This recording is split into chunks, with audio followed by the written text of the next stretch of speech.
doubt, courage, persecution, forgiveness. This is the story of how God is using one young man, touched by the ministry of leading the way, to transform an entire region for Christ.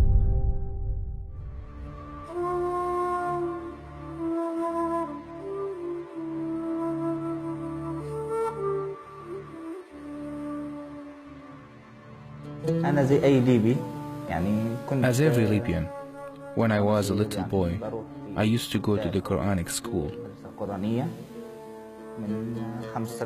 From age 5 until I became 20, which means I spent 14 years.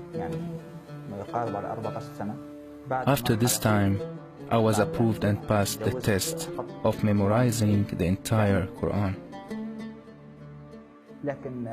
But after studying the Sharia law, not the Quran itself, Islam was completely exposed with its hidden reality.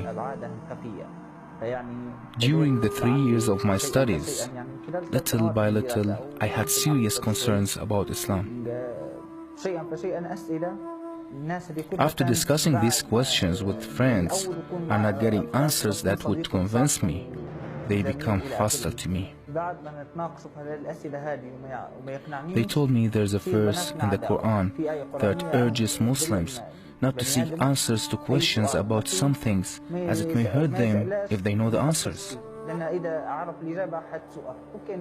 I lived in struggle for more than 4 years. I got to a point when Islam had no part of my life and religion ceased to exist. Muhammad meant nothing to me. I became an atheist.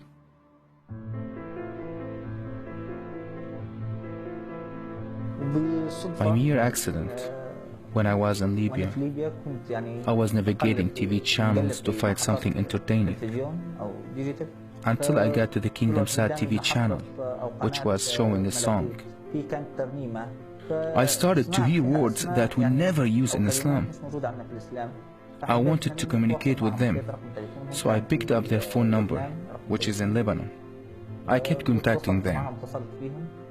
I communicated with a brother called Kamal. Our correspondence lasted for 2 years. He introduced me more to Christ. I learned about who Jesus is and how to be Christian.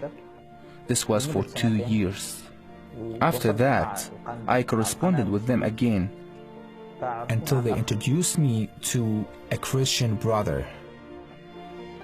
When I arrived in Jordan, I met with a brother from Kingdom Sad who had a friend with him.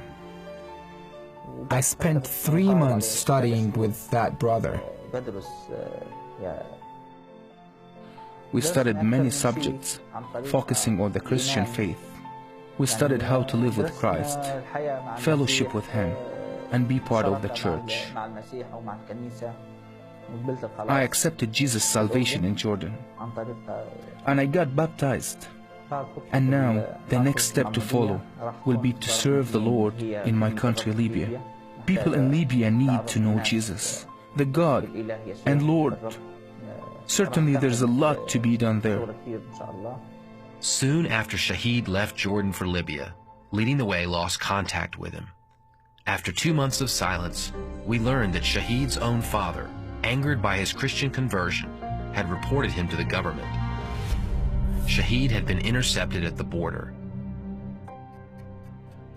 When we regained contact, Shahid was in a refugee camp, where 2 Muslims tried to murder him.